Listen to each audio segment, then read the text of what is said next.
नाज़रीन आदाब, खास बात में आपका खैर मकदम है। मैं हूं सैयद अहमद जिलानी। पहले नजर सुर्खियों पर।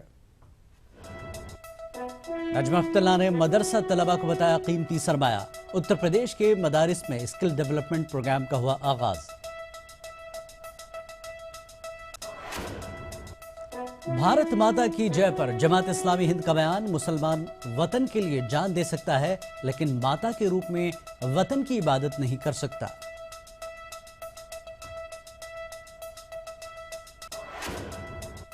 दिल्ली में एक दुकान से कुरानी आयात लिखा कपड़ा बरामद होने से अवाम में गुस्सा। नाराज लोगों ने किया थाने का घेराव।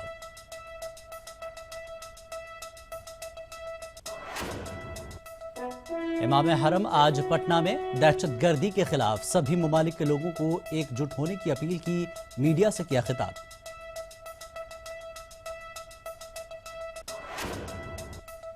हज 2016 के लिए जयपुर में की गई कुरानदाजी।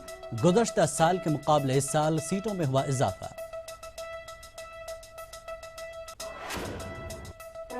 इलाहाबाद में ऑल इंडिया किसान मजदूर सभा ने निकाला एहतजाजी जुलूस। मरकजी हुकूमत पर की गई सख्त तनकीद।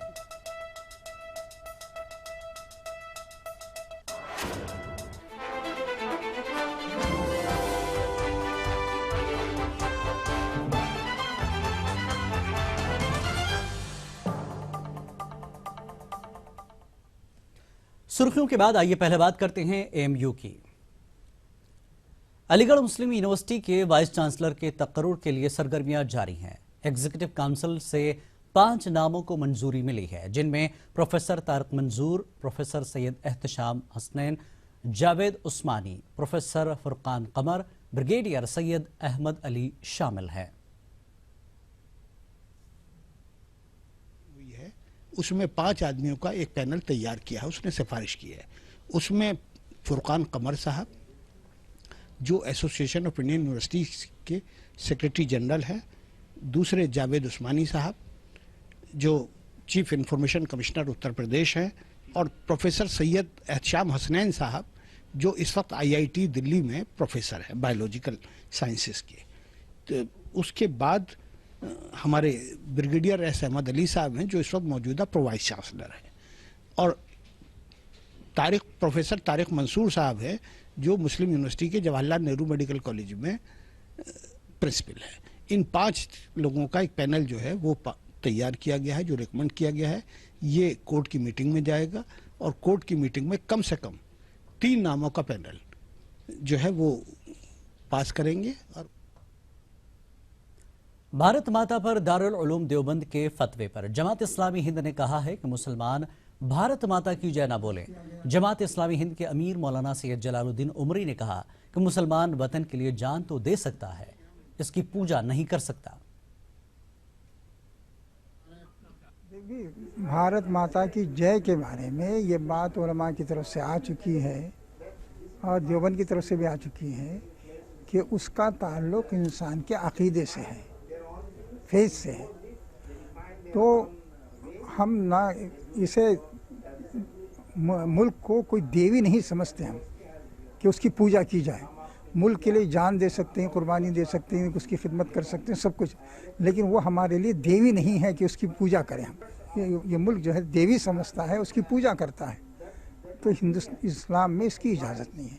इस्लाम में तो सिर्फ मुसलमान अल्लाह के सामने ही सर झुकाता है। मरकजी वजीर बराए अक़लियती उमूर नजमा अब्दुल्ला ने कहा है कि भारत माता की जय बोलने पर गैर जरूरी मुबाहसे किए जा रहे हैं।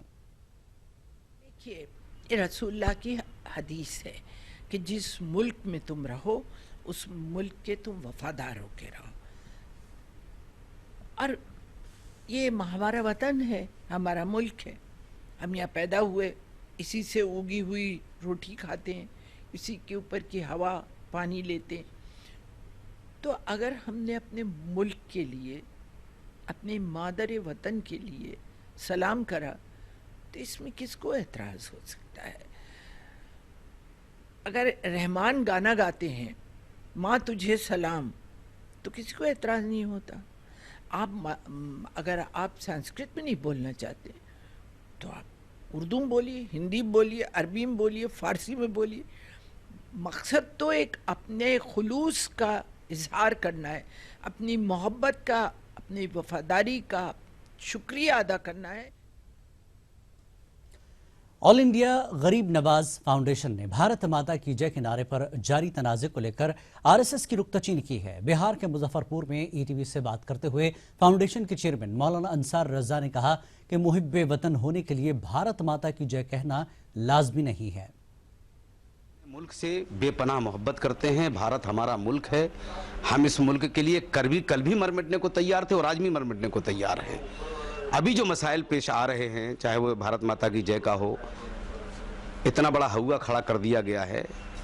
क्या भारत माता की जय बोलेंगे तभी हम हिंदुस्तानी कहलाएंगे? क्या हम ये नारा लगाएं हिंदुस्तान जिंदाबाद, भारत की जय हो, तो इसमें क्या हिंदुस्तान की वफादारी नहीं झलकती है क्या? जब हम भारत माता की जय कहेंगे तभी हमसे ये कहा जाएगा कि हम भारत के वफादार हैं। जो तस्वीर आरएसएस पेश कर रही है भारत माता की, हम उसको सलाम नहीं करेंगे। दिल्ली के तुगलकाबाद इलाके में कपड़े की एक दुकान से कुरानी आयत लिखा कपड़ा बरामद होने के मामले ने तूल पकड़ लिया है। नाराज लोगों ने थाना गोविंदपुरी का घेराव किया और अपने गम और गुस्से का इजहार करते हुए पुलिस पर इल्जाम लगाया कि वो मामले को दबाने की कोशिश कर रही है।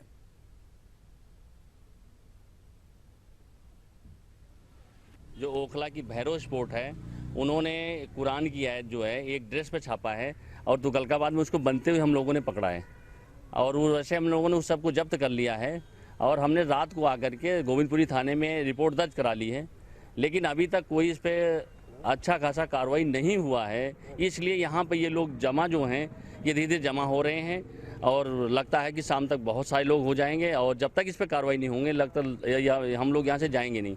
ये सारा के सारा मामला जो है हिंदुस्तान के अंदर हिंदू मुस्लिम एकता को खंडित करने के लिए पूरा किया जा रहा है और इसके ऊपर कार्रवाई जो जिस आदमी के ऊपर जिसके यहाँ कपड़ा मिला है उससे ऊपर जो लोग बैठे हुए जिन लोगों ने उसको ऑर्डर दिया गया है उन लोगों पर कार्रवाई बनती है। लेकिन पुलिस अभी तक कोई भी रिजल्ट देने को तैयार नहीं है। तमाम पब्लिक तुगलकाबाद में भी और यहाँ थाने पर रात से पड़े हुए हैं लोग। इमाम हरम शेख सालेह मोहम्मद बिन इब्राहिम अल तालिब आज पटना पहुंचे, जहां उन्होंने होटल मोरिया में मीडिया से खिताब किया। पटना में मीडिया से बात करते हुए उन्होंने दहशतगर्दी के खिलाफ सभी ममालिक के लोगों को एकजुट होने की अपील की। वाज़ेह है कि इमाम हरम शेख सालेह मोहम्मद बिन इब्राहिम अल तालिब बिहार के एक रोज़ा दौरे पर आए हैं। तौहीद एजुकेशनल ट्रस्ट के ज़ेर-ए-इत्तिमाम मुनक़्क़िद अमन कॉन्फ्रेंस में इमाम को शिरकत करनी थी, लेकिन इमाम एक दिन की ताख़ीर से पटना पहुंचे। मीडिया से बात करते हुए इमाम हरम ने कहा कि सऊदी अरबिया इन ममालिक की मदद करती रहेगी जो माली एतबार से कमज़ोर है और जहाँ के लोग मजलूम है। इमाम ने सख्त अल्फाज में दहशतगर्दी की मुखालफत की और कहा कि आज मुसलमान और इस्लाम के नाम से दहशतगर्दी को जोड़ा जाता है, जबकि इस्लाम अमन और सलामती का मजहब है और लोगों को बिला तफरीक मजहब और मिल्लत अमन का पैगाम देता है। इमाम के मुताबिक दहशतगर्दी के सबब आज से सबसे ज़्यादा नुकसान मुसलमानों को हो रहा है। इमाम हरम कल लखनऊ के लिए रवाना होंगे।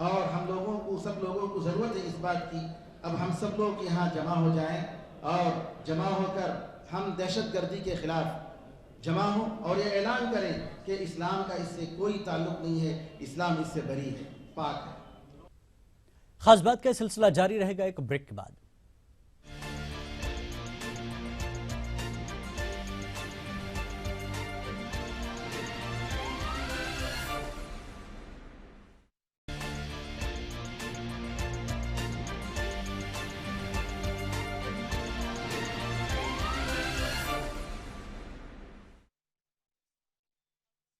आपका खैर मक़दम है। मरकजी वजीर बराए अक़लियती उमूर नजमा अब्दुल्ला ने कहा है कि मदारिस के तलबा के एक हाथ में कुरान हो और दूसरे हाथ में कंप्यूटर। इसी मकसद के हुसूल और तलबा को बाहुनर बनाने के लिए मदारिस में स्किल डेवलपमेंट प्रोग्राम शुरू किया जा रहा है, जिसके लिए अब उत्तर प्रदेश का रुख किया गया है। नजमा अब्दुल्ला की लखनऊ आमद पर हमारे नुमाइंदे डॉक्टर तारिक कमर ने इनसे खुसूसी गुफ्तगू की। नजमा अब्दुल्ला साहिबा तशरीफ़ रखती हैं, आइए उनसे बात करते हैं। पहले तो सरज़मीन लखनऊ पर आपका इस्तकबाल करते हैं कि आपने बहुत ज़हमत की, बहुत अहम पेशरफ्त मदारिस के हवाले से आज कर रही हैं आप, उसकी वजाहत चाहते हैं किस अंदाज़ की स्कीम है और क्या कुछ अक़लियतों के हवाले से करने का इरादा है इस मखसूस बाब में? देखिए, यूँ तो मदरसे HRD मिनिस्ट्री में आते हैं, मगर क्योंकि मदरसों में सब मुसलमान ही बच्चे पढ़ते हैं तो बच्चे तो मेरी मिनिस्ट्री में आते हैं। और मैंने ये सोचा कि अगर मदरसे के बच्चे मजहबी तालीम हासिल कर रहे हैं, और मजहबी तालीम हासिल करना हमारा सबका जिम्मेदारी है, चाहे हम मदरसे में पढ़ें कि घर में पढ़ें। मज़हब पे चलना, नमाज़ पढ़ना, सीखना, हदीस फ़िक़्ह के बारे में सब नहीं सीखते हैं, मगर अपने मज़हब से रोशनास होना बहुत ज़रूरी है। मगर उसके साथ एक और नई मंजिल भी है। ये मंजिल हमारी मजहबी थी। नरेंद्र मोदी जी का ये कहना था, जो मैंने टीवी पे देखा था, कि मैं चाहता हूँ कि एक मदरसे के बच्चे हाथ में, एक हाथ में अगर कुरान हो तो दूसरे हाथ में उसके कंप्यूटर हो। और उसी चीज़ को आगे बढ़ाते हुए मैंने हुनर सिखाने का काम शुरू किया है। एक हाथ में कलम हो और एक हाथ में उसके औजार हो। स्किल डेवलपमेंट के नाम पर जाहिर है कि एक हुनरकारी की तरकीब दी जा रही है, मदारिस के बच्चों को बाहुनर बनाया जा रहा है। तो खुसूसी तौर पर किस हुनर की बात करेंगी आप, और ऐसा कौन सा वसीला उनको सौंपने का आपने इरादा किया है जिसके ज़रिए बहुत जल्द उनके मुस्तकबिल की राहें हमवार हो सकती हैं? देखिए, सबसे पहली चीज़ जो मैं कर रही हूँ, उनको कंप्यूटर तो सिखा ही रहे हैं, क्योंकि कंप्यूटर आज हमारी ज़िंदगी का एक हिस्सा बन गई है। हमारे हाथ में जो टेलीफोन होता है, स्मार्टफोन, वो भी एक तरह का कंप्यूटर ही है। तो इंटरनेट का इस्तेमाल, कंप्यूटर का इस्तेमाल, डिजिटल इंडिया, बैंक के अकाउंट खोलना, किस तरीके से डिजिटाइजेशन से डायरेक्ट बेनिफिट ट्रांसफ़र, ये सब चीज़ों की उनको मालूमात हम देते ही हैं। उसके अलावा हमारा जो सेक्टर स्किल काउंसिल है, उसके साथ हमारा एग्रीमेंट है, और जो जिस इलाके में होता है उसके एरिया स्पेसिफिक हम ट्रेनिंग देते हैं। शुक्रिया आपका। मोहतरम नाज़रीन इकराम, ये थी मोहतरमा नजमा हैबतुल्ला साहिबा कि उन्होंने बहुत वाज़े तौर पर ये इशारे दे दिए हैं कि उत्तर प्रदेश में उनकी आमद किसी ख़ास मकसद के तहत नहीं, बल्कि उन मदारिस को मॉडर्नाइजेशन की तरफ ले जाना है जिनको वाकई तरक्की की ज़रूरत है और जहाँ पर बहुत कुछ किए जाने के इम्कानात हैं। कैमरामैन मनोज शाही के साथ तारिक कमर, ETV न्यूज़, लखनऊ। इराक़ के शेख आयतुल्लाह उज़्मा बशीर हुसैन नजफ़ी के साहबजादे मोहम्मद शेख अली उज़्मा नजफ़ी ने आज हिंदुस्तान की वज़ीर ख़ारजा सुषमा स्वराज से मुलाकात की। इस मौके पर शेख अली उज़्मा के साथ हिंदुस्तान के आलिम दीन मौलाना कल्ब रशीद भी मौजूद थे। इस पूरे मामले पर हमारे नुमाइंदे आसिफ इकबाल ने मोहम्मद शेख अली उज़्मा नजफ़ी से बातचीत की। आज डेलीगेशन की मुलाकात हुई है और ये डेलीगेशन सुषमा स्वराज विदेश मंत्री से मिलकर आया है। हमारे साथ बहुत बड़े बड़े शख्सियत हैं इस वक्त। इन शख्सियतों को लेके आने की जिम्मेदारी जिस शख्स पर है वो साफ तौर पे हमारे साथ हैं। उनके साथ तमाम लोग यहाँ मौजूद हैं। हम सीधे इनसे बात कर लेंगे, लेकिन हम चाहेंगे कि इसको, क्योंकि ये अपने उर्दू लैंग्वेज में बात करेंगे, उनके ट्रांसलेशन के लिए हमारे साथ जो शख्सियत हैं वो खुद हिंदुस्तान के नामचीन शख्सियतों में एक हैं। हम सीधे इनसे बात कर लें। पहले सर, क्या मोटिव है, आप लोग यहाँ मुलाकात करने आए, इनसे मुलाकात हुई है विदेश मंत्री से, आप लोगों की बातचीत क्या रही, किस सिलसिले में आपकी मुलाकात?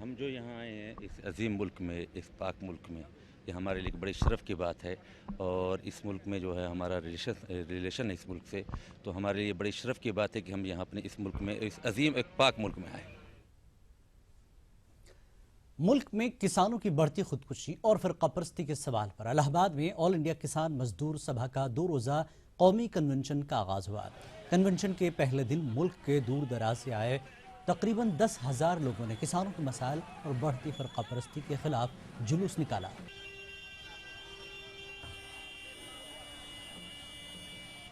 हमारा मांग है कि सरकार जीविका के साधन बांटे ताकि उससे बेरोजगारी की भी समस्या हल हो और लोग अपना खा कमा सकें।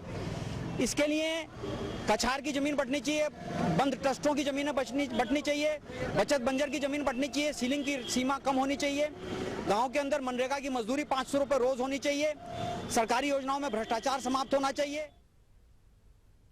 इलाहाबाद हाई कोर्ट ने मदरसा बोर्ड के इम्तिहानात में नकल रोकने के लिए सख्त फैसला दिया है। हाई कोर्ट ने दीनी मदरसों के इम्तिहानात को दीनी मदरसों में ही कराने की दरख्वास्त को भी खारिज कर दिया। वाज़ेह है कि यूपी मदरसा बोर्ड ने नकल पर लगाम लगाने के लिए इस साल मदारिस के इम्तिहानात सरकारी स्कूलों में कराने का फैसला किया था। यूपी बोर्ड के सालाना इम्तिहानात 6 अप्रैल से शुरू हो रहे हैं।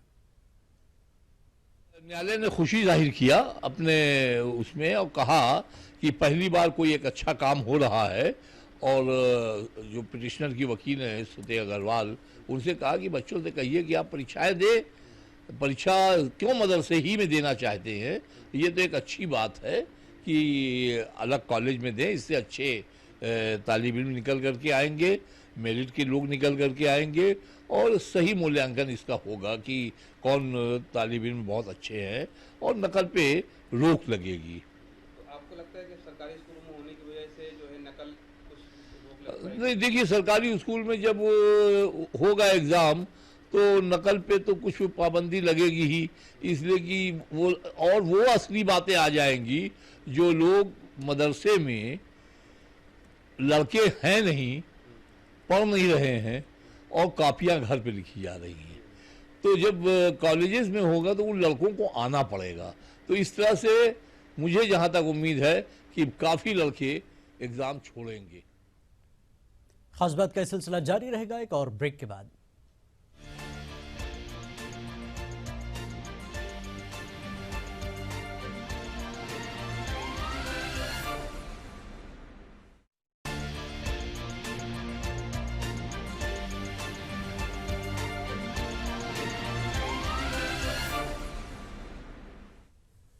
खास बात में एक बार फिर आपका खैर मकदम है।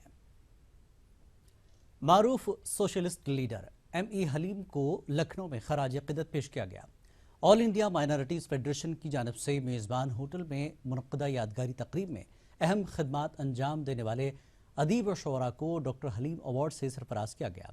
कौमी और अदबी खदमात का एतराफ़ करते हुए मुक़र्रिरीन ने वाज़ेह किया कि डॉक्टर हलीम ने सियासत और अदब के इम्तिजाज की जो नज़ीर पेश की वो बेमिसाल है।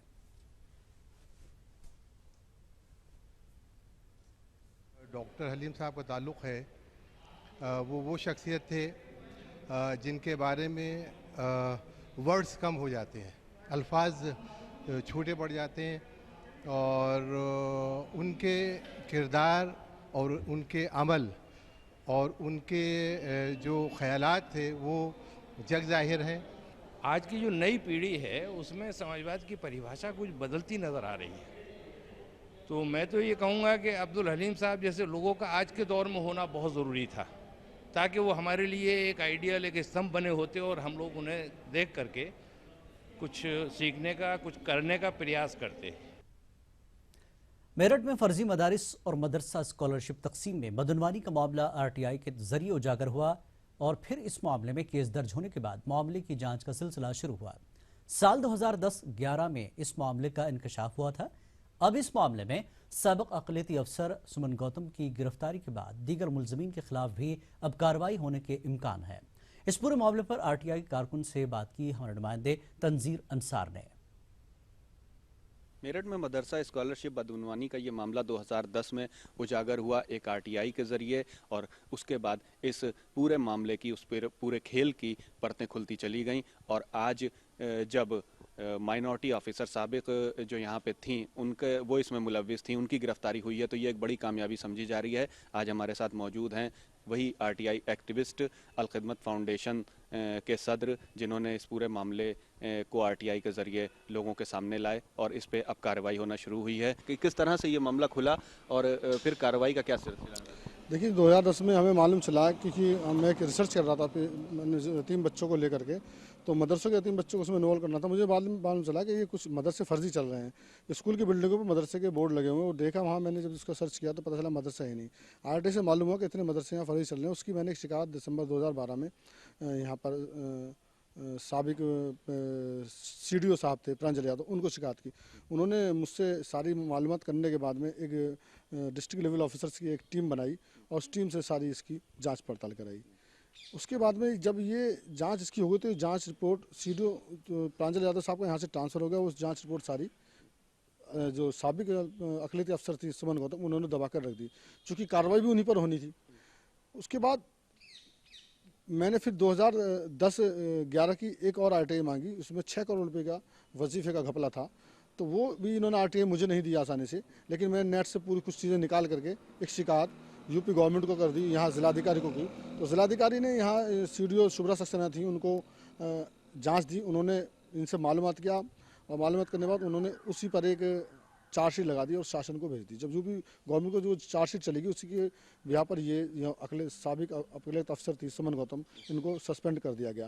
उसको सस्पेंड किया, वो जांच अभी तक चल रही थी, लेकिन 2009-10 में जो करीब 80 मदरसे थे जिनकी जांच प्रांजल यादव साहब ने कराई थी, उस जांच रिपोर्ट को दबा कर रख दिया। वो जांच रिपोर्ट भी मैंने यहाँ से RTI से हासिल की। तेलंगाना रेजिडेंशियल एजुकेशनल सोसाइटी रियासत भर में कायम 12 अक़लियती अक़ामती स्कूलों में दाखिले शुरू कर रही है।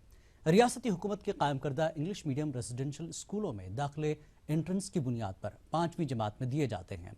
इन तालीमी इदारों में तलबा के लिए मुफ्त क़याम और तालीम का इंतज़ाम है।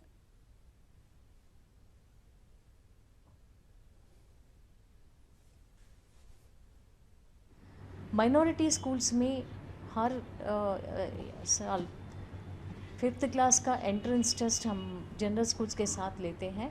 80 बच्चों का एडमिशन लेते हैं हर स्कूल में। 80 स्टूडेंट्स का एडमिशन अगर पूरे बच्चे नहीं आए तो then we will open it for direct admission. और 6th 7th 8th क्लासेस में भी माइनॉरिटी स्कूल्स में अगर कुछ वैकेंसीज पड़े तो वो भी हम बच्चों को सीधे एडमिशन देने के लिए प्रिंसिपल्स को परमिशन देते हैं।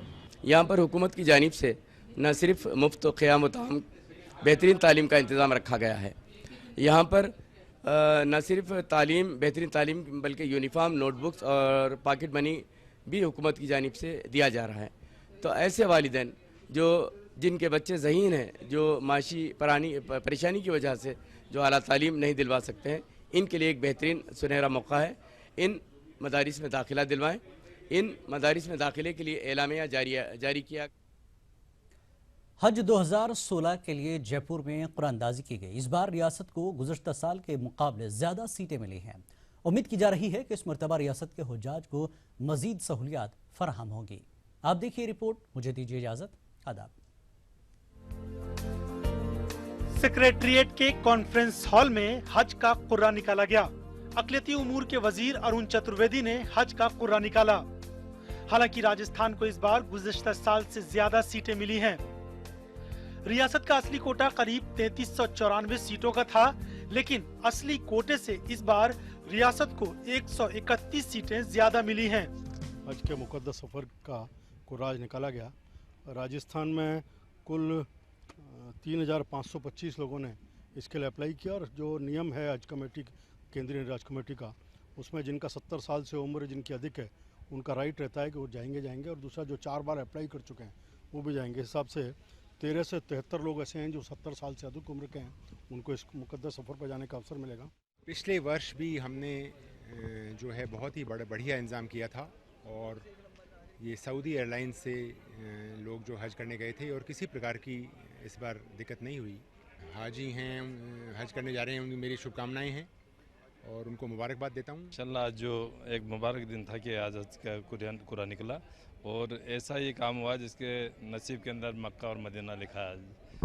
और हम इस बात के लिए कोशिश करेंगे कि यहाँ पर जो दे रखा है अभी जो 4000 के आसपास हाजियों का, इसका 2000 और बढ़ना चाहिए इंशाल्लाह। राजस्थान में हज के हालात पर अगर नजर डालें तो इस साल रियासत में रिजर्व कैटेगरी दरखास्त गुजार की तादाद काफी ज्यादा है। ऐसे में 3606 के करीब रिजर्व कैटेगरी दरखास्त गुजार में से पहले कुर्रा निकाला गया है। उसके बाद वेटिंग लिस्ट जारी की गई है। अब दूसरे रियासत की सरप्लस सीटों में से कुछ सीटें राजस्थान को मिलने की उम्मीद है, लेकिन उतना अप टू द मार्क जितना ये तो 4th टाइम जो रिपीट हो रहे हैं उसमें एक्सेस 81 सीट्स भी ऐसी हैं जो अभी 4th टाइम वेटिंग है। तो ये हमारे लिए थोड़ी सी दुख की बात है कि हम बहुत सारी सीट्स नहीं ला सके। पूरा बहुत अच्छा रहा और अल्लाह ताला इन सबको उस दर के दीदार कराए और हज बैतुल्लाह दीदार रसूलुल्लाह का ये अरकान मुकम्मल हो, और हज के फरीज़े से अल्लाह आसानी के साथ इनका हज पूरा कर रहा है। हालांकि राजस्थान में अभी तक हज कमेटी का क़याम नहीं हुआ है, लेकिन हज इंतजामिया की जानिब से अब हज की तैयारियां शुरू कर दी गई हैं। हज यात्रा 2016 के लिए आज सचिवालय में कुर्रा निकाला गया। 3525 सीटों के लिए निकाले गए इस कुर्रे में केवल रिजर्व कैटेगरी के लोगों को ही मौका मिल पाया है। अभी रिजर्व कैटेगरी के तकरीबन 81 लोगों को मौका नहीं मिला है और 13,000 से ज़्यादा ऐसे फ्रेश आवेदक हैं जो इस बार कुर्रे में शामिल नहीं हो पाए हैं। प्रदेश से ये आवाज़ उठ रही है कि हज कमेटी के अध्यक्ष का जल्द से जल्द यहाँ पर नियुक्ति की जाए और साथ ही कमेटी का गठन भी किया जाए ताकि प्रदेश में जो सीटों के लिए हैं संघर्ष केंद्र में किया जा सके और ज़्यादा सीटें प्रदेश के लिए लाई जा सकें, जिससे कि प्रदेश के ज़्यादा लोगों को हज के मुकद्दस सफ़र का मौका मिल सके। कैमरा पर्सन दिलीप चेची के साथ में अरबाज अहमद, ETV न्यूज़, जयपुर।